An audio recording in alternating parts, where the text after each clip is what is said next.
السلام عليكم. القطة نتاعي هذه اسمها روزا، راهي متودرت لي في حي المدينة المنورة، راهي اون سمومون سون كولي.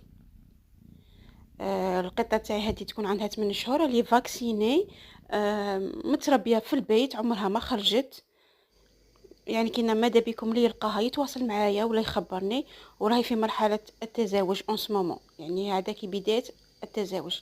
يعني كما راكم تشوفوا المال اللي كبر معاها راهو زعفان، ما هي ياكل ما هي يشرب لي، راه يضل يحوس عليها. من فضلكم اذا واحد شافها ولا لقاها ولا يخبرني، و...